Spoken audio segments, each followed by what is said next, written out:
అంటే నాన్నోళ్ళు ఏమైనా ఉంటే ఎపిక్ నెంబర్ ఎడిషన్ కాకపోతే అంటే ఈఎఫ్ లిస్ట్లో ఉంది అలా సర్వ్ కాకపోతే నెంబర్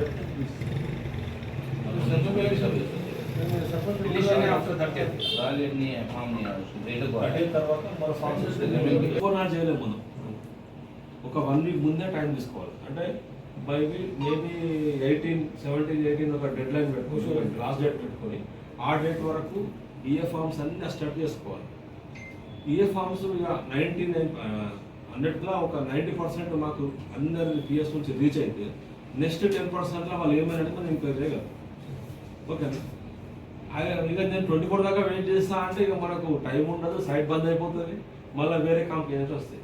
అందుకని మీకు దయచేసి విజ్ఞప్తి విషయం ఏంటంటే విలేజ్లో మాకు 15 తారీఖు లోపల రీచ్ అయ్యేటట్టు అరేంజ్మెంట్ చేసుకోవాలి. అంటే హెల్ప్ డెస్క్లు పెట్టుకొని ఫామ్ నింపేయడము, ఊళ్ళలో లేకపోతే పిలిపించుకొని నింపించుకోవడం, ఒకసారి పొద్దున్న ఒకసారి ఊళ్ళో తిరుగుకుంటా మైకుల ద్వారా కానీ ఏదైనా సైకిల్ ఆటో రిక్షాలు కానీ మైక్ అనౌన్స్మెంట్, ఊళ్ళల్లో మసీదులలో అనౌన్స్మెంట్స్ ఎట్లా సాధ్యమైతే అట్లా వాళ్ళ ఊళ్ళో ఉన్నారు ఫామ్ చేయలేదు అనే కేసులు బాగా జాగ్రత్తగా టేకప్ చేసి మేము నింపిస్తామని చెప్పేసి కొద్దిగా మోటివేషన్ చేస్తే ఈ 15 తారీఖు 1 అటు ఇటు వరకు మనకు 90% ఫామ్ కాపీ వస్తుంది.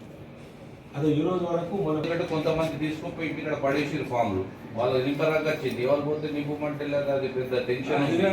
తాతది పేరు వాళ్ళది అడిగిన దాకా అంటే లేదు, ఇది అంత తలగా నువ్వు ఎవరు పెట్టుకోవాలి అని చెప్పేసి నింపేటోడు కూడా నింపకొచ్చారు.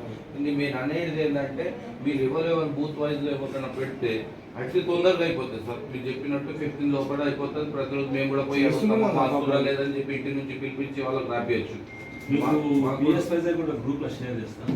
అంటే మన మండలంలో విలేజ్ వైజ్ పిఎస్ ఉన్నాయి కదా, ఆ ఎవరి పిఎస్లో ఎన్ని వచ్చినాయని కూడా మనకు ప్రోగ్రెస్ ఎవ్రీ డే 4 టైమ్స్ వస్తుంది. Morning 8 o'clock, 2 o'clock, 6 o'clock, 8 o'clock వస్తుంది. అది షేర్ చేస్తా. ఇంకా వెనుకబడి ఉందో మీకు తెలుసుకుంటుంది.